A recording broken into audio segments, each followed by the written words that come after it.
Hey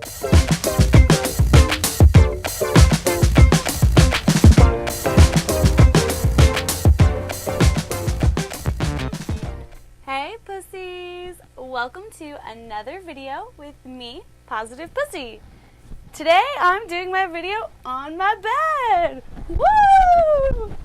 Unfortunately, there's no pussies behind me, but I figured it was more comfortable for me. I could sit back a little bit, you know, and I might actually put my curtain up here. But I actually really like the way that my bed is set up and the way that it looks. I have a really cute sign up here that says, "Let's fuck." And there's 4 little skeleton guys, so it kind of, to me, looks like I'm trying to have a foursome or something. I gotta fix this again. So this past week, I released my kitten play video, and it's one of the videos that I'm the most proud of so far. I really recommend watching it. It would mean a lot to me.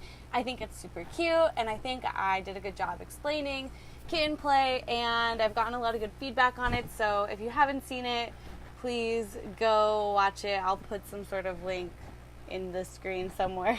Today I'm doing my video on monogamy styles, and I've wanted to do another video on polyamorous stuff again because my relationship has changed a lot in the year of 2018. Lots of stuff has changed, some good stuff has happened and some really sad stuff too, but my partner and I have learned a lot, and I think that we're more prepared to navigate this polyamorous world now that we've, learned some lessons and had some experiences being a polyamorous couple. One thing that we've both learned in this past year is that monogamy styles are kind of like love languages, and that's also another topic I should cover because it's important to know your partner's love language, and it's important to know what kinds of monogamy styles are important to your partner. If you and your partner have different monogamy styles, then there's going to be some more compromises that's going to be made in this relationship.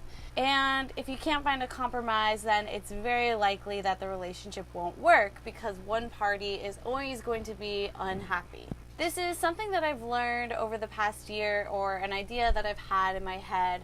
And it's just kind of something that I really couldn't explain. I would just say that, like, falling in love with someone who was monogamous as a polyamorous person, or falling in love with someone that wasn't quite as polyamorous as me, was like falling in love with a gay man. It was just never going to work, and our sexual orientations just don't line up.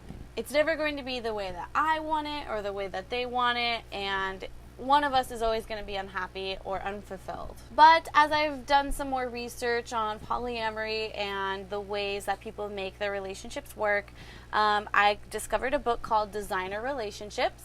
It's written by a man named Mark A. Michaels and a woman named Patricia Johnson, and it goes into the 4 different types or styles of monogamy.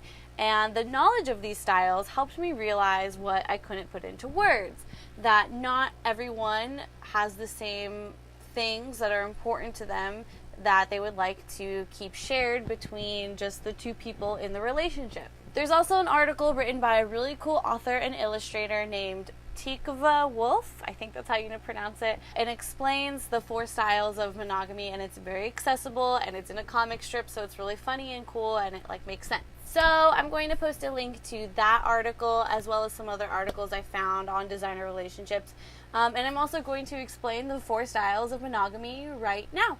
4 styles of monogamy are sexual, social, emotional, and structural. Classical monogamy, the way that most people think that relationships should be, includes all 4 of these types of monogamy. But that doesn't work for everyone, and some people go into relationships with different expectations regarding these 4 areas. And when assumptions are made and expectations aren't met, that's when feelings can get hurt. So, knowing what areas are important for you can help you either make compromises before the relationship starts, or decide to find a partner who better fits with your monogamy style, so you don't have to make compromises. It can help you address the issues that might occur later if you guys don't have monogamy styles that line up. Sometimes monogamy styles don't line up, and there's still a crazy connection between the 2 people, and they try to make it work. And sometimes compromises can be made, and other times they can't. And it's important to understand why these relationships don't work and how you could make it work if you were willing to compromise on certain things. And I'm not saying that all relationships are successful or failures because they have knowledge of monogamy styles and work around them or make compromises with them or just find partners that line up with them. I'm just saying that this is a huge factor into jealousy and reasons why people are monogamous or polyamorous. And it also goes into the way that you live your life, like the activities that you do, the people you live with, and who you interact with on a daily basis. So the first style I will talk about is sexual monogamy, which is the one that most people in regular monogamous relationships usually assume. So you're in a monogamous relationship, people are usually assuming that you guys are sexually monogamous. If the two people are sexually exclusive or sexually monogamous, this means that this couple only has sex with one another. A couple can be sexually exclusive but be okay with non-monogamy in other realms, and a couple can be monogamous in all the other realms but be sexually non-exclusive or sexually non-monogamous. This includes people who identify as being in an open relationship or who identify as swingers. Those relationships are typically socially, emotionally, and structurally monogamous, but sexually are allowed to explore outside of their relationship. Oftentimes there are rules regarding this and variances of sexual non-monogamy. Everything is a spectrum, just remember that. Social monogamy refers to the activities that couples or partners do together. This can include going out or a certain special activity or being with a certain group of friends. This can happen among friends as well as people who you are not romantically or intimately involved with. For example, you might only watch a certain TV show with one friend or only do a certain activity with one friend. Or if you hung out with two of your friends without a third friend, that third friend might feel really left out that you hung out with them without them. That got a little confusing, but I think you understand what I mean. It could just be one activity that somebody would feel really hurt if you did it without them. For my partner and I, there are certain things that we only do together sexually and otherwise. So even though we are sexually non-monogamous, we also have aspects of social monogamy. This can get a little bit messy, especially if you assume your partner will only do certain activities with you. Because when you say, my partner and I are monogamous, that doesn't necessarily mean that that includes complete social monogamy. So there might be some activities that your partner might do without you. If you assume that your partner won't go to a party without you, it hurts when they do. So understanding that not everyone has the same idea of social monogamy can help you have that talk sooner rather than later, and you can kind of figure out what activities you do want to do with your partner and only you and your partner. Or this could go the other way. If you assume that you can't do something without your partner, but your partner doesn't really like doing that thing, it can cause some resentment if you don't talk about it and find out that maybe you can do this thing or activity without your partner. If you really love synchronized swimming, but your partner really doesn't, and you feel like you can only go to synchronized swimming with your partner, then that might cause some resentment from you if you really like synchronized swimming. Emotional monogamy is the agreement that two people will only have emotional, romantic feelings for the other person. A lot of open relationships will have a no feelings rule, and emotional monogamy is basically what they're referring to. This is not the same as hierarchical polyamory because that doesn't necessarily imply that there's no feelings involved. In hierarchical polyamory, a primary person will have more social monogamy, more activities shared, such as dinner with the parents or certain friends, or they'll have structural monogamy, so the person that one lives with or the person that somebody is married to would be their primary. Emotional monogamy is pretty straightforward, but there aren't a lot of relationship styles that require monogamy in all the other areas but allow emotional non-monogamy. However, there are some relationships where falling in love with somebody or having a really close best friend or being able to talk to or have really close friends of the sex that you're attracted to, that's totally fine for some relationships as long as there's no physical intimacy. Some people are really okay with that. Emotional monogamy can get a little sticky though if you're somebody who is very jealous or trying to control the feelings of your partner. It's very hard to control people's feelings, and if you're in an open relationship and you're trying to have a no feelings rule,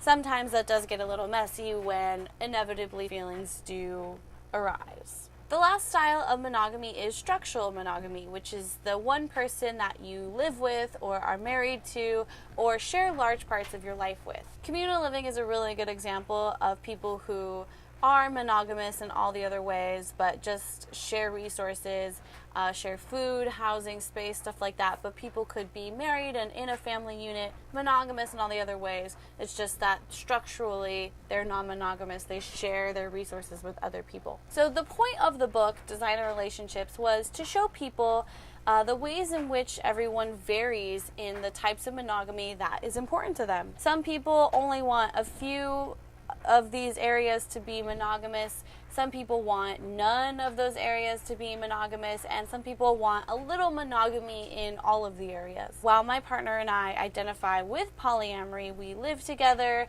so we share some structural monogamy, and we also share some social monogamy as well. For us, emotional monogamy and sexual monogamy isn't something that we find is super important to us. But the emotional non-monogamy and sexual non-monogamy that we have agreed upon does work within the realm of the other two ways in which we're monogamous, so social and structural. In the future, these things might change and we might want to renegotiate to involve other partners. I can definitely see us living in a polyamorous commune one day, and since I don't want my own kids, I would gladly help people raise their kids, and especially if they were partners of ours, and I could be like a fun aunt. So that's something that we might want to consider in the future if we would want to open up our structure or enter into somebody else's structure and make that more non-monogamous. But that is the beauty of the concept of designer relationships. If my partner and I, or your partner and you, decide that you feel like a certain monogamy is important or a certain non-monogamy is important, then you can negotiate that with each other and figure out ways to compromise on ways that you might disagree or on things that you feel are super important to you. For example, you might have a new partner who isn't okay with you having a best friend of the opposite sex. And that might be a form of emotional monogamy that you might have to make compromises on. And sometimes when relationships have problems, it's because the other partner feels they are owed or deserve or assume some sort of monogamy in one area that their partner doesn't want or also didn't assume from the beginning. Also, the less monogamy that you have, the more complicated that things can get, but also the more communication you need to do, which is why people who have polyamorous relationships and make them work tend to do quite a bit of communication. And also, the more that you talk and the more you communicate, the easier it'll be no matter what relationship you're in. But every relationship is different, and one relationship style doesn't fit everybody. What a lot of people don't do, but would probably be helpful if they did, would be once you have the talk of let's be in a relationship, let's be more than friends, more than people who fuck, people who are in a relationship, to also talk about the things that you want to share with each other and with just each other. Like for my partner and I, we share a room. This is our bed, and it would be a big deal to move somebody into our room because there's already two people in not that big of a room. But if we had a house with extra rooms, moving somebody in would be still a conversation that we would have to have, but it would be less of a big deal because there's plenty of space. My partner and I have been watching a new TV show together, and I would be pissed if he watched an episode without me. But my partner is free to choose sexual partners, and he sometimes asks me to weigh in on the people that he's interested in, but I also don't really like to influence his decision. So some people would think it's really weird that he can fuck other people, but if he watches Disenchantment without me, I'd be pretty mad. But that's what works for us, and that's what makes us happy. So there are a lot of resources out there, like articles written by the authors who wrote Designer Relationship. Some of them are interviews, and some of them are written by them. And there's also the article that I mentioned earlier by Tikva Wolf with the comic strip. And also you can always get the book Designer Relationships, which goes into each of the 4 monogamy styles and also breaks down some stereotypes about non-monogamy and the effect of a monogamous normative culture. That last part is really good to talk about because there are challenges that non-monogamous people face, and a lot of it has to do with misconceptions about people who are non-monogamous and a fear of non-monogamy. First of all, non-monogamy is not contagious. And as a non-monogamous person who has fallen in love with a monogamous person, I wish it was contagious. But it's not. As someone who is non-monogamous and discovered it later in life, I always was like, whoa, this is what I've been waiting for. Isn't this what you've been waiting for your whole life too, to discover this? But for some people, it's just not for them. It's either something that works for you or it doesn't. It's like a sexual orientation. There is a spectrum to it. Some people are more monogamous and some people are more non-monogamous, and there are people who are in between. But most people are pretty stuck where they are on that spectrum, and most people don't go to sleep monogamous one day and then wake up poly the next day, or vice versa. However, because monogamy is widely the only structure in humans that is accepted, it's harder to discover when you are not monogamous because many people don't realize there are other options. Second, polyamory or being non-monogamous is not cheating. It's not a way to cheat or a way to get to cheat. Cheating is not consensual. My partner has consent to have sex with other people, and the other people he has sex with consent to have sex with him, knowing that he is in a relationship with me. There's full disclosure. Everyone knows what's going on, and nobody is hiding anything. In fact, I feel compersion, which if you watched any of my previous polyamory videos, you'll know compersion is the feeling that is basically opposite of jealousy. It's the feeling of joy or happiness from another person experiencing joy or happiness. And in the context of polyamory, it's usually when a partner is experiencing joy or happiness from being in another relationship with somebody else that isn't you, and that makes you joyous and happy for them. So if you're interested in designing your relationship or just figuring out what styles of monogamy are important to you, you should check out those articles or Google designer relationships to find out more. And I will be posting those links to the articles on my website. As always, I'll take comments or questions you might have about designer relationships or polyamory or monogamy. If you're not sure that you might be poly or you're confused or interested, I'm willing to help out in any way that I can. My email is positivepusslive@gmail.com. You can tweet at me too. My Twitter is @positivepuss. Also, stay updated with my channel by subscribing. I'm going to have some more kinky episodes coming up soon, I promise. September is kink month and Folsom Street Fair is this month, so you know that your kitten is going to be there. So I hope you pussies learn something and go out there and talk about what kinds of monogamy you want to share with your partner. Sexy fun, right? Okay, well that's it for me, pussies. I am me out of here.